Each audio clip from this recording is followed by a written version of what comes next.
حضرت علی علیہ السلام کہتے ہیں کہ رسول اللہ صلی اللہ علیہ وآلہ وسلم نے فرمایا، کوئی شخص 4 چیزوں پر ایمان لائے بغیر مومن نہیں ہو سکتا: اللہ واحد پر جس کا کوئی شریک نہیں، میرے لیے اللہ کے رسول ہونے پر، مرنے کے بعد دوبارہ اٹھائے جانے پر، اور تقدیر پر۔ ام المومنین عائشہ رضی اللہ تعالیٰ عنہا کہتی ہیں کہ رسول اللہ صلی اللہ علیہ وآلہ وسلم انصار کے ایک بچے کے جنازے میں بلائے گئے تو میں نے کہا، اللہ کے رسول، اس بچہ کے لیے مبارکباد ہو، وہ تو جنت کی چڑیوں میں سے ایک چڑیا ہے، نہ تو اس نے کوئی برائی کی اور نہ ہی برائی کرنے کا وقت پایا۔ آپ صلی اللہ علیہ وآلہ وسلم نے فرمایا، عائشہ، بات یوں نہیں ہے، بلکہ اللہ نے جنت کے لیے کچھ لوگوں کو پیدا کیا جبکہ وہ ابھی اپنے والد کی پشت میں تھے، اور جہنم کے لیے کچھ لوگوں کو پیدا کیا جبکہ وہ ابھی اپنے والد کی پشت میں تھے۔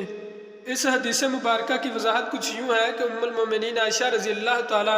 عنہا کے کہنے کا مطلب یہ تھا کہ چونکہ اس بچے نے کوئی گناہ نہ کیا، اس لیے یہ تو یقیناً جنتی ہے۔ رسول اللہ صلی اللہ علیہ وآلہ وسلم نے اس یقین کی تردید فرمائی کہ بلا دلیل کسی کو جنتی کہنا صحیح نہیں۔ جنتی یا جہنمی ہونے کا فیصلہ تو اللہ تعالیٰ نے انسان کے دنیا میں آنے سے پہلے ہی کر دیا ہے، اور وہ ہمیں معلوم نہیں تو ہم کسی کو حتمی اور یقینی طور پر جنتی یا جہنمی کیسے کہہ سکتے ہیں؟ یہ حدیث ایک دوسری حدیث معرض کو معلوم ہوتی ہے جس میں یہ بیان کیا گیا ہے کہ مسلمان بچے جو بچپن ہی میں مر جائیں گے اپنے والدین کے ساتھ ہوں گے۔ نیز علماء کا اس پر تقریباً اتفاق ہے کہ مسلمانوں کے بچے جنتی ہیں۔ اس حدیث کا یہ جواب دیا گیا کہ ام المومنین عائشہ رضی اللہ تعالیٰ عنہا کو